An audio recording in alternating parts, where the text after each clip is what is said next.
I went to West Point not because my Army dad pushed me, but because I got it in my head that I wanted to go.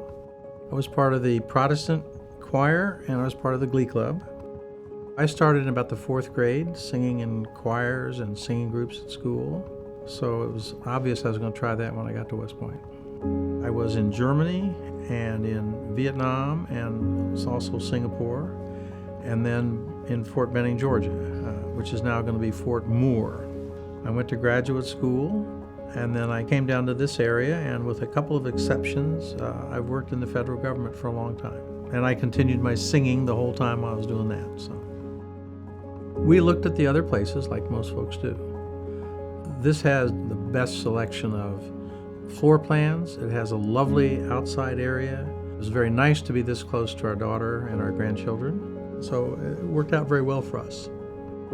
One of the things we could have been concerned about, because this has got a lot of people with a military background, which I know well from my 5 years active duty and my life as a military brat, is were there going to be people here who were fixated on rank and position and what they did in the military or what they did somewhere else? And no, not at all.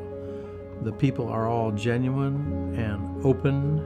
The more accomplished people are, the less they talk about it. They're just regular guys and regular gals. I think that's one misconception. Another is that I don't know anybody. What will I do there? The truth is, my wife and I have figured out that were we still in our house out in the middle of Fairfax, we would only know 1 or 2 couples, and we wouldn't do that much with people up and down the street. I'm in a book club, and I probably wouldn't read 1 book a month that I'm reading now if I weren't in there, and I keep finding really interesting things I never would have learned about had I not been in that. And I shoot for 2 to 3 days at the gym, and then I would do 2 days I would go to the water walking in the pool. And it's a really good facility.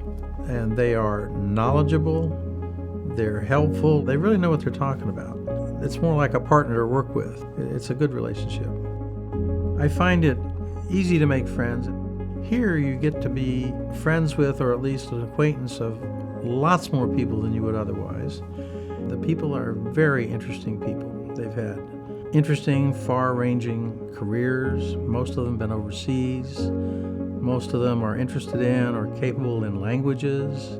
They all have great stories to tell. A couple of them have written books about their careers. And some of them are just really nice guys and ladies. And we've become very good friends.